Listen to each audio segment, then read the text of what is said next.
Hello and welcome to Off Track with Hinch or Rossi, which is what we've affectionately called the Tuesday show because, frankly, it's rarely both of us there. And once again, it is not both of us, but it is. Nor is it on a Tuesday.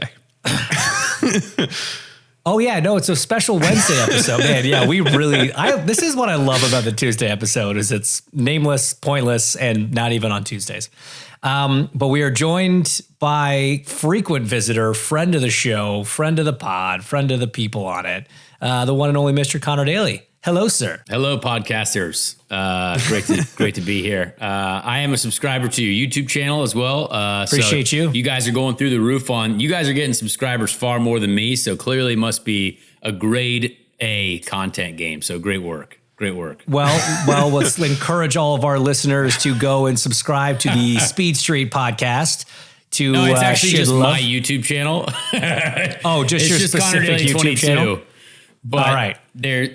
You get it. There's a podcast but that's where your stuff there. gets posted. Yeah. Yep. Conor Daly 22 on the YouTubes. We appreciate all you folks.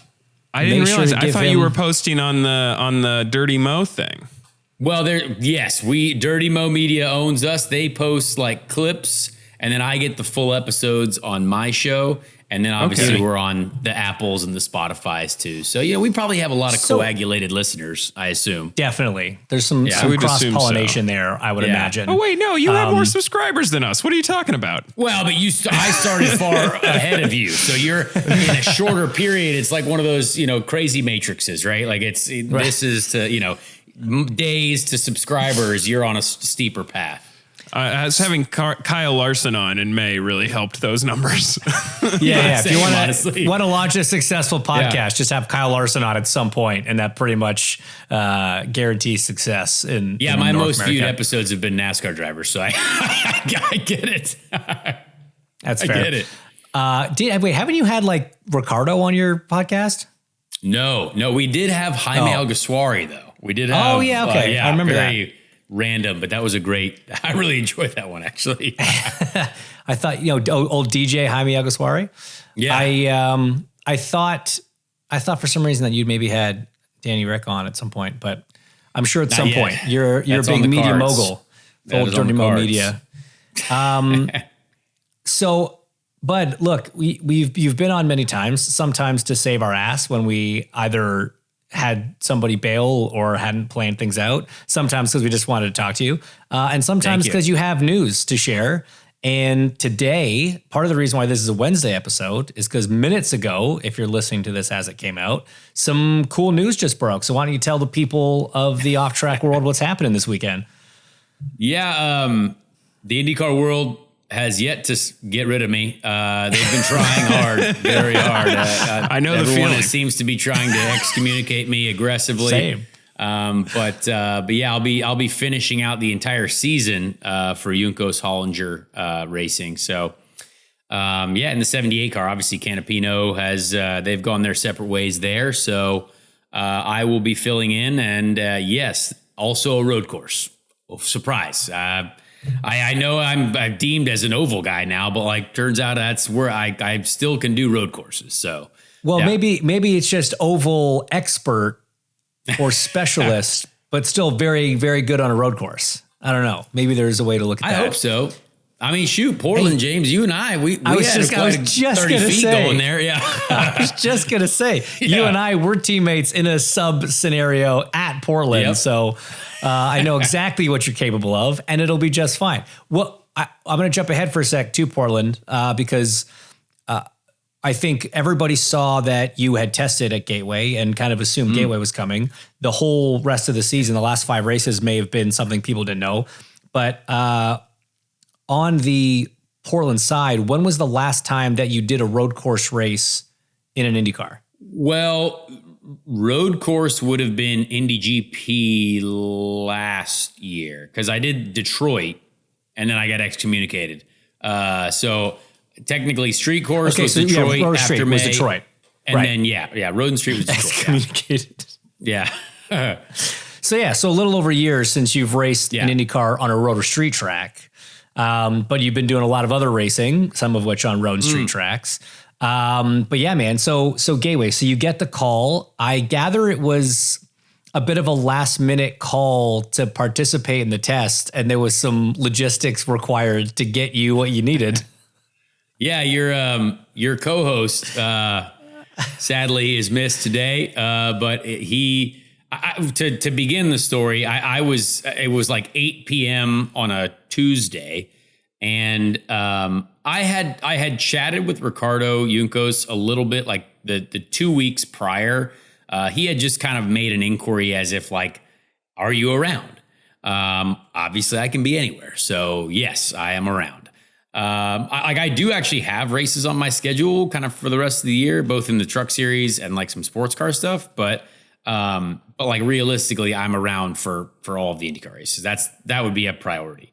And so I once I didn't hear about it after a while, I was like, all right, that's probably fine. You know, I mean, you know how it goes. Like people like to maybe see what's going on, but realistically, if something happens, it's either going to be super last minute or it's never going to happen at all. And so Tuesday night, I'm about to stream on YouTube and Twitch. I'm like setting up, getting ready to play some video games. I was just going to have a nice evening.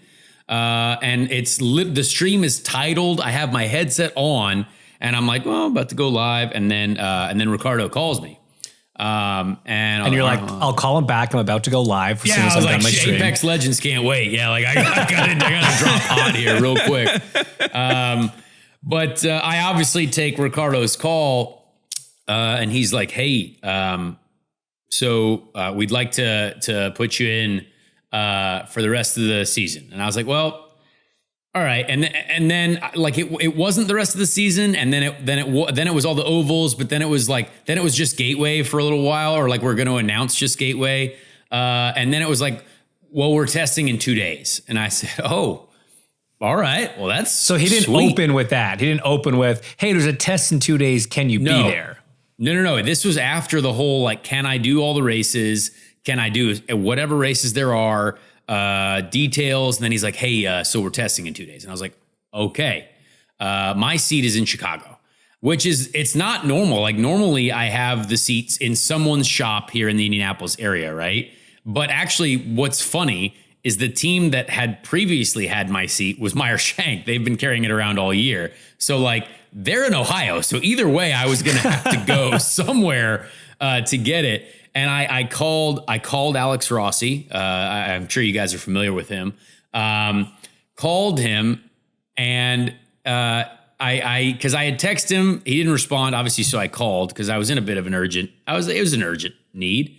And I owe Alex a lot for this. I do appreciate as unhappy as he looks at times and as maybe, standoffish as he can be, I guess.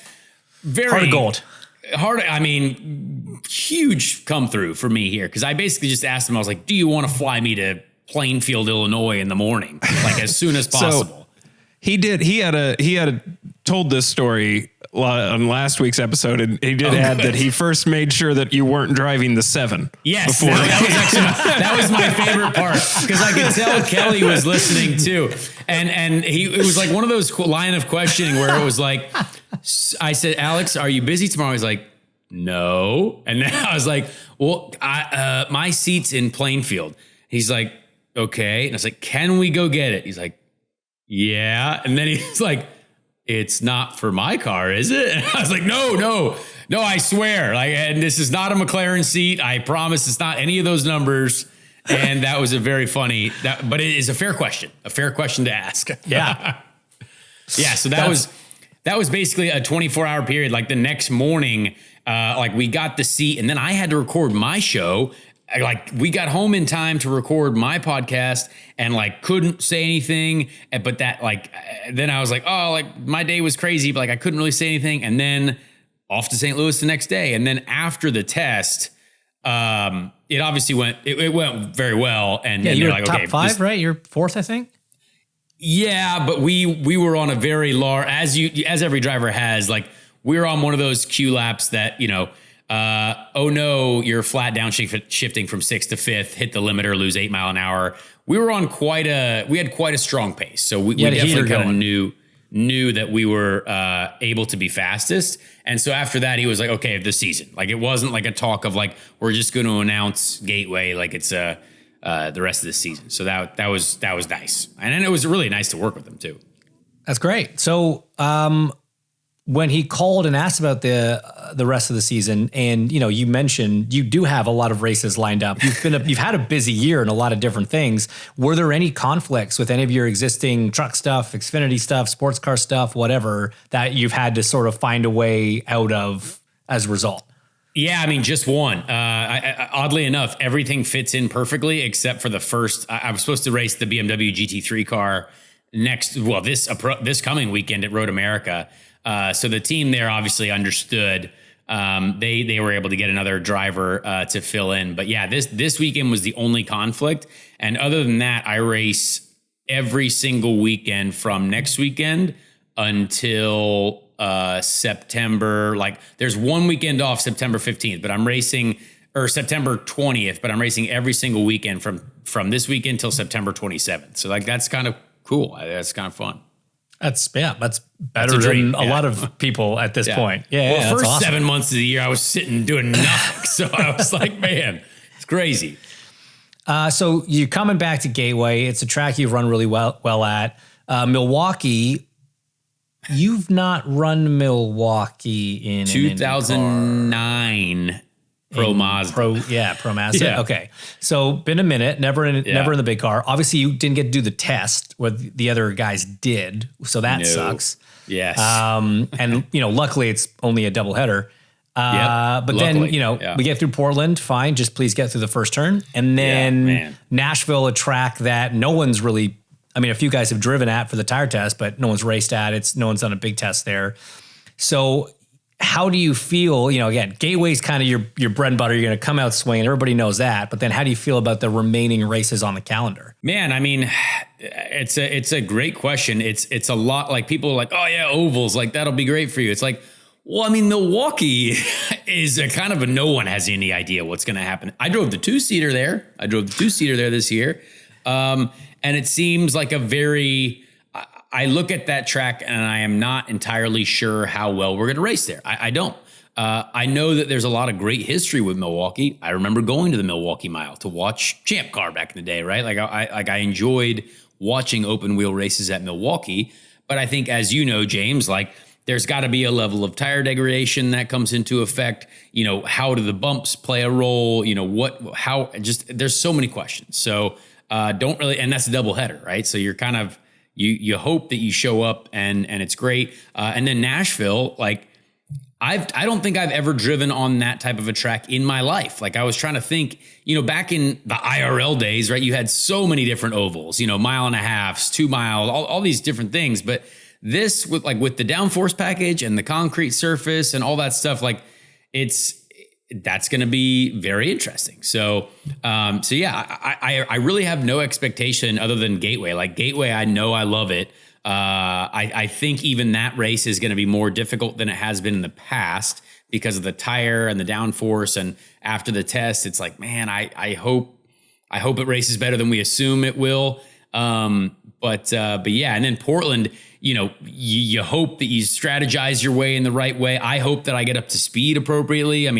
Driving the car, the hybrid now on the road course, after talking to several drivers, it is for sure a different challenge. The braking is different. The weight is different. The distribution is changed. So, that's going to take me some time. I'm a guy that definitely needs a few laps to learn. But by qualifying, you hope that you nail it down. It was the same thing when we were together at Schmidt. I was last in all the practice sessions and we qualified ninth. So you hope to just be able to put everything together by qualifying and then just hope that you don't get wrecked in turn one. Is there going to be an opportunity for you to get some sim time for Portland to at least kind of figure the hybrid out a little bit? Sadly, no. Our first sim day is after Portland, so I get 2 sim days for the last 2 oval races. So yeah, that's a bummer. Yeah, it's a bit of bit of a kick in the nuts. What's preparation when you're having a great time? Yeah. So all right, so then this is going to sound like a dumb question, but keeping in mind that you've obviously done a tremendous job this year in this partnership with Polkadot, you built this program multi-series, a lot of different options for them to enjoy from a racing standpoint. I guess maybe it's a two-parter. One is, let's start with, how have Polka Dot liked this year in trying all these kind of different series? And, I assume this was always a program you intended to grow into more than a scattered program across multiple series and maybe a full-time program in a specific series. So has Polka Dot shown more interest in one of the series that you've run over the others, and have conversations kind of pre anything Gateway related or IndyCar related with Juncos? Have conversations already started about 25 and where they might most want to be with Conor Daly wheeling their car? Well, there's a lot of ways to answer that one, but I think the Indy 500 was something that for them was ballpark ball out of that park. So knocked it out. Like, they loved it. The recognition, I guess, the ratings were great for the 500, right? Great viewership. We got a lot of good data. My management, they've done a great job in kind of tracking, all of those numbers that you need to see, right? Like, because realistically, initially, this is a true marketing play. Like, most people probably had no idea what Polka Dot was. What can you do with Polka Dot? Who is building anything on the Polka Dot network? And then when you're like, well, Shell is, and Deloitte, and they're involved in IndyCar. And then you're like, well, could you get could we somehow get all of Dennis Reinbold's car dealerships to use some Polka Dot technology, some integration there? Oh, absolutely. So there's all of these things that I guess people didn't realize, and it has been a very positive response. But then also going to the NASCAR Xfinity Series, right? Like, that was something that was completely new. Obviously, not the huge viewership, realm of the Indy 500, but it was a really good race, and we found ourselves at the front yet again. So that is something where I think they're very proud of it. But our goal, as you know, James, in the sponsorship business, it's not just about the here's our cool pictures. We tagged everyone on social media. We've actually been able to do a lot of integration with builders that are creating incredible, blockchain technology projects that now we are like, okay, well, all of this marketing stuff is good. But if we get a bunch of people to now get involved in Dennis Reinbold's car dealerships, if we get a bunch of people involved in, let's say, a company that might be working with Amazon, which, we're working on a lot of really cool stuff with, again, companies that I have already had a relationship with. A company that is, the CEO is the guy who I'm driving for in sports cars. You know what I mean? So all of these things, those are really what I think they've been impressed by. And then we are going to pitch, actually, very soon, next week is when we start to pitch what 2025 looks like. And honestly, I don't know what that is. The Indy 500 is 1,000% in that proposal. But I don't know if full-time IndyCar is. I don't know if there are any seats that are available. That would be truly not worth it. But I don't. You know how this game goes. If there's only a certain amount of time. I'm 32 years old, which is, for all intents and purposes, old in the IndyCar landscape. And it's crazy. Athletes. I know, but the only way that you can really show, and I still need to do this, is that I can win is with an opportunity that will give you that opportunity to win. So, maybe it's a move to NASCAR, maybe the Xfinity Series, because that I think went far better than I expected and far better than folks over there expected. But again, it all also depends on this market that we're in, right? The crypto market, the stock market in general, everything, it's very volatile. That is kind of the multi-way to answer that question, but it's been a very positive experience, I would say, so far. I think I have the solution. Yeah. The Macbeth for Kids car. There it is. I don't know how much I got. You must be selling a lot of books, Tim. I'm sure not. Man, I've heard great things. So a lot of great reviews, huh? A lot of great reviews. And if you are a listener and you've bought it, thank you. 5 if you've stars. read it, please review it and tell all your friends. Okay, so that's actually a Thank really you for great letting me do answer. that shameless plug, guys. I No, appreciate hey man, that. we're racing drivers, man. We're all about shameless It's an plugs. equity, baby. I love that. We sell our souls, brother. That's what we do for a living. There's a couple things come out of that answer, Conor, and I appreciate the transparency of it all. Because my sort of second part, the follow up was: are you looking at these last 5 races with JHR as an audition for a full time IndyCar program? And I'm going to read between the lines and kind of say, not necessarily, which is cool. I think that's kind of cool. I do want to dig into your Xfinity at Indy experience a little bit, because that must have been awesome, being back on the speedway and something totally different. Was that your first Xfinity race? No, Third you've done some road course, right? First on an oval, yeah. Right. So just, I mean, you jumping into a different kind of car at a track you know well. What was that whole thing like? Well, to answer the first part with with Juncos, probably the only place right now that would be a possibility for me to be full time in IndyCar would be with Juncos, and like that is for sure on the table. And obviously, you know, if we win all the next 5 races, which is probably unlikely, but like, you know, that would be the goal. But you never know what could happen. So day to day, things could change, as you know. But I've been talking with Ricardo. We've absolutely been working on what does a pitch look like for next year. There is a ton of money required all across the board in every sense of the word. So that's difficult, right? I know that Grosjean is probably that funded seat that they have there, right? Like they're going to have a guy there. It's probably going to get the seat. And there's going to be money needed for that other one. So it's definitely, it's on the table. It's not necessarily an audition, but I would certainly like that number that is necessary for that seat to go down. Should we obviously get them the points that they need? Obviously that's the most important part, but should it go very, very more better than they expected? I don't know. But on the Xfinity side, yeah, so it was so different. But honestly, I wish you could experience that. Like I wish more guys could get that chance, because it's like changing the paintbrush, right? Like you go from doing colored pencil work to like paintbrush work. Like it's just a different art. Like Indy is such a difficult place in an Indy car, and like what you're doing there is so finely tuned, and like just got to stay within the lines on the on the coloring sheet.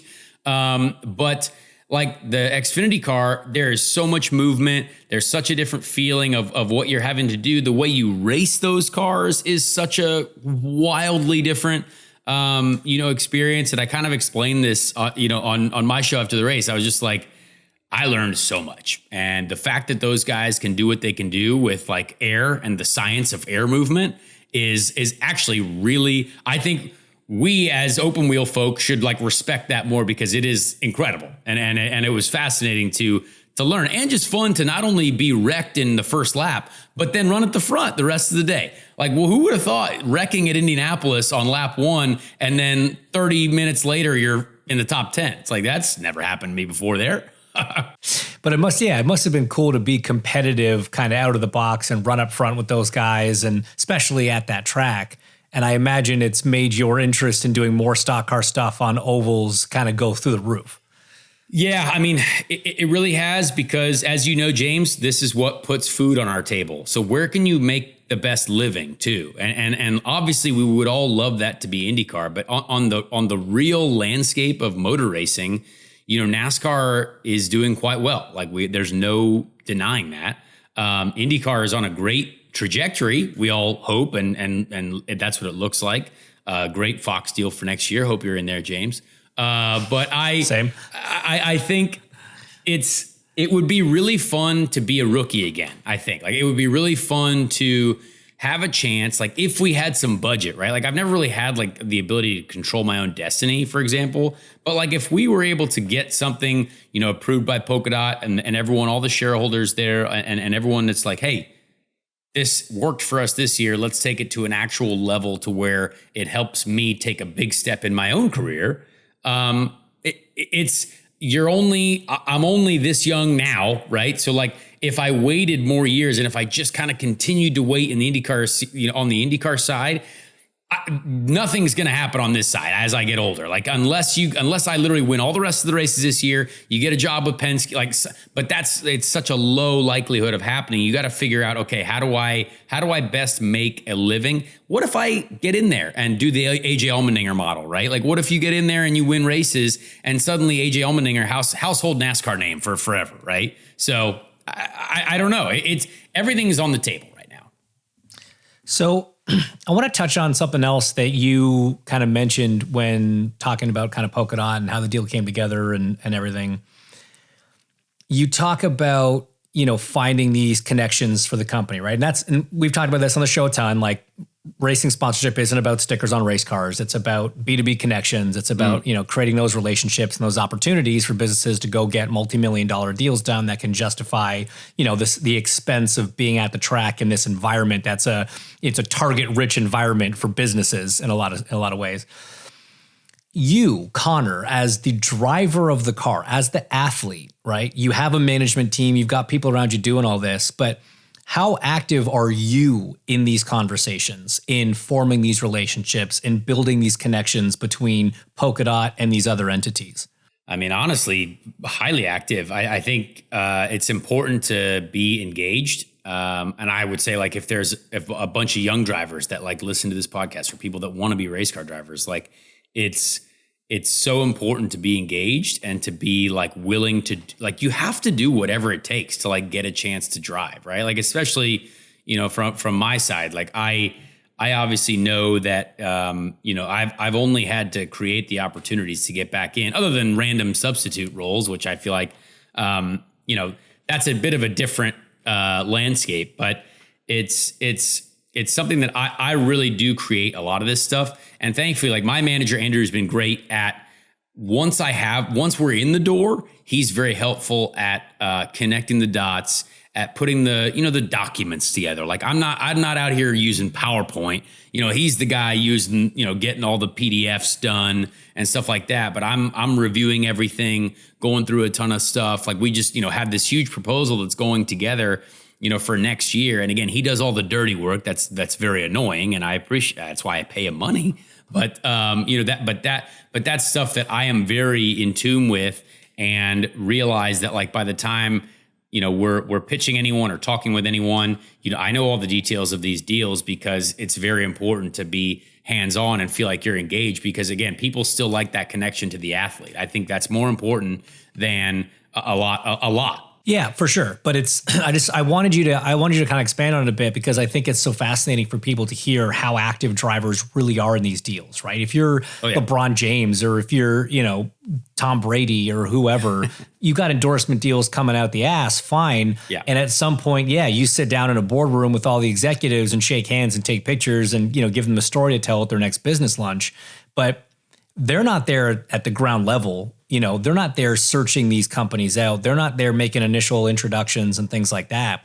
Drivers, more often than not, unless you're the biggest guys in the sport, they're out there doing the dirty work themselves, not the legalese and the paperwork, but they're in the trenches getting these deals done, because that's what it takes to be a professional racing driver these days. And it's a different part of the sport.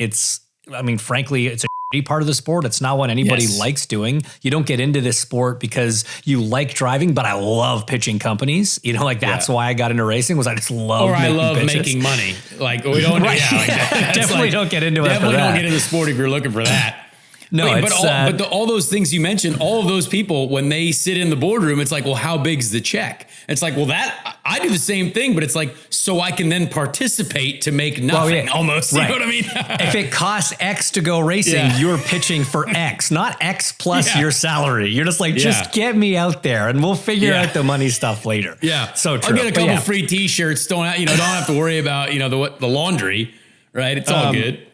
Actually, and this brings up something kind of important. Conor had a pitch for you, James. Oh, I did. Oh, lovely. Okay, perfect. So just if we want to just see Conor in action here.